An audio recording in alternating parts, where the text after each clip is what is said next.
Vous allez au travail avec une boule au ventre. Vous redoutez les remarques, les regards, les silences pesants, et vous vous dites que c'est peut-être normal et que ça va passer. Mais au fond de vous, vous le savez, ce n'est pas normal. Le harcèlement au travail est interdit par la loi.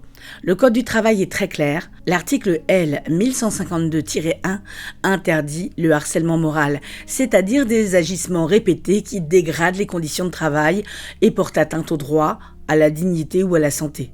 Le harcèlement sexuel est lui aussi encadré notamment par l'article L 1153-1 qui vise les propos ou les comportements à connotation sexuelle imposés à une personne.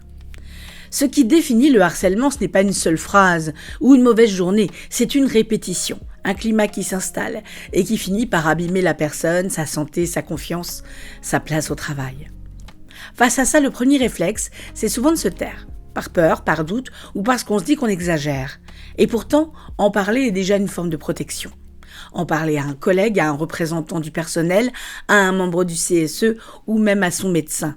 Mettre des mots sur ce qu'on vit, c'est commencer à sortir de l'isolement.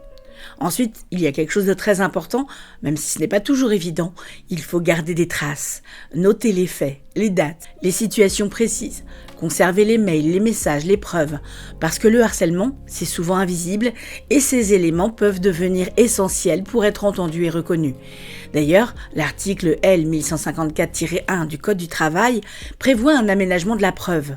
Le salarié doit présenter des éléments laissant supposer un harcèlement et c'est ensuite à l'employeur de démontrer que les faits ne sont pas constitutifs du harcèlement.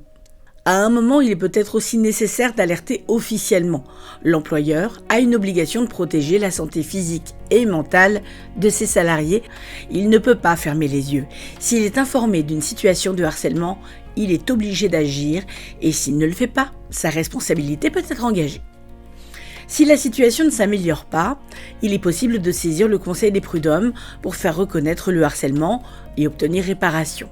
Et dans les cas les plus graves, il est aussi possible de porter plainte.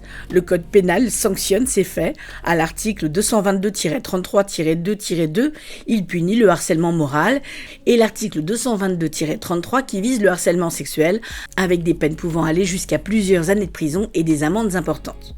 D'ailleurs, je rappelle en passant que le harcèlement sexuel et le harcèlement de rue sont les deux seuls harcèlements qui n'ont pas besoin d'être répétés pour être réels. Il y a aussi un point essentiel à connaître, la loi protège les victimes, mais aussi les personnes qui témoignent pour elles. L'article L 1152-2 du Code du travail interdit toute sanction contre un salarié pour avoir subi ou dénoncé des faits de harcèlement.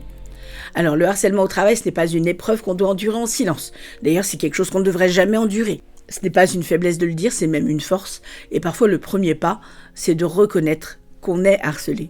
Et ce n'est pas forcément facile. Le plus important, face au harcèlement, c'est de ne pas le garder pour soi et de ne pas rester seul. Si vous avez aimé ce Trace ton ciné, n'hésitez pas à laisser un like, un commentaire et puis à vous abonner à notre chaîne.